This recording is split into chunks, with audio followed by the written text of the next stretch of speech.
I'm Meg. In this video, I want to talk to you about Toledo. If you're in Madrid, you gotta go to Toledo.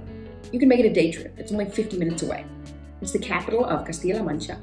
From 542 to 725 AD, it was the capital of the Visigothic kingdom, which followed the fall of the Roman Empire. It's got an amazing view, and it's just really a must-see if you're already in Madrid. I'll show you some of my favorite spots from my last trip there with my good friend Allie. Allie and I took the 1:30 p.m. bus to Toledo from Madrid and got there a bit before 2:30. We needed to catch the 6:30 bus back, so we didn't have much time and really had to decide which historic spots we'd find the most interesting. Of course, there's lots to appreciate on the walk to your destination. Toledo has beautiful views, and the narrow, winding cobblestone streets make you feel like you just might be in another century. So our must-see first stop was El Tránsito Synagogue. The synagogue was founded by Samuel Alevi Abulafia, really not sure if I'm pronouncing that correctly, treasurer to Peter or Pedro of Castile and Leon, called Peter the Cruel or Peter the Just.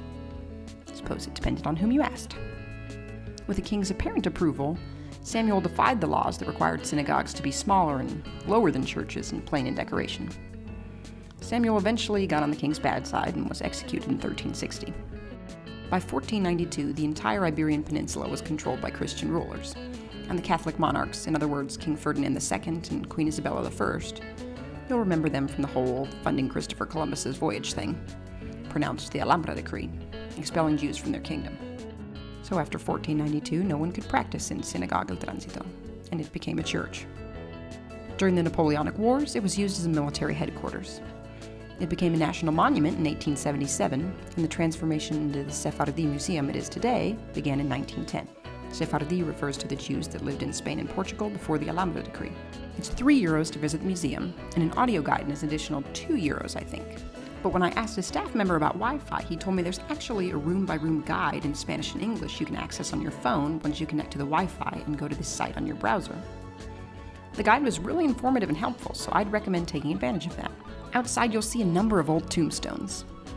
Upstairs in the second-floor gallery, reserved for women, who were separated from men during services, you'll find an exhibit detailing rituals, like marriage and circumcision, as they were carried out in the time, and a discussion of the Judeo-Spanish language spoken in this time period, which mixed Old Spanish, Turkish, Hebrew, and even Greek, Arabic, and French. You'll learn a lot in this museum, and it's well worth the price. As you walk through Toledo's streets and plazas, you'll see lots of shops with damascened jewelry, so with gold inlaid into oxidized steel, and swords or knives, which are all very typical of the city. Toledo has a long history in the production of bladed weapons, so they're a popular souvenir. Next, we went to Cristo de la Luz, or Christ of the Light. It was built between the years 1999 and 1000 as a mosque, known as Mezquita Bab al-Mardum. It's one of the 10 mosques that existed in Toledo during the Moorish period. The mosque is located near the Puerta del Sol, in an area of the city once called Medina, where wealthy Muslims used to live. In 1186, Alfonso VIII gave the building to the Knights of the Order of St. John, who turned it into a chapel. Honestly, there's not a ton to this visit, which cost €2.80. Just enjoy the architecture and connection to history inside the mosque, and then head over to the view of the Puerta del Sol and city, which you can't access without paying for the visit. It's a great spot for some majestic selfies. Some are always better than others, right? If you have time for a bite, I'd recommend the carcamusas, a typical Toledo dish with shredded meat, tomatoes, and peas. It was tasty. The sangria was also pretty tasty. Our last stop, I wouldn't say I'd necessarily recommend, but we went there and I thought some of you might be interested in it. The Torture Museum. Probably shouldn't have gone there after eating.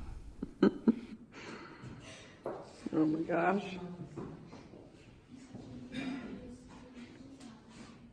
Oh boy. You'll learn about the guillotine, Judas Cradle, the crushing wheel, the head crusher, the Iron Virgin, and many other disturbing torture devices. Instead of the Torture Museum, you might want to check out the Church of Santo Tomé, Cathedral, or El Greco Museum. But even if you only have an afternoon like we did, it's worth making the time to check out what Toledo has to offer. And that's all for this video, guys. Thanks for watching.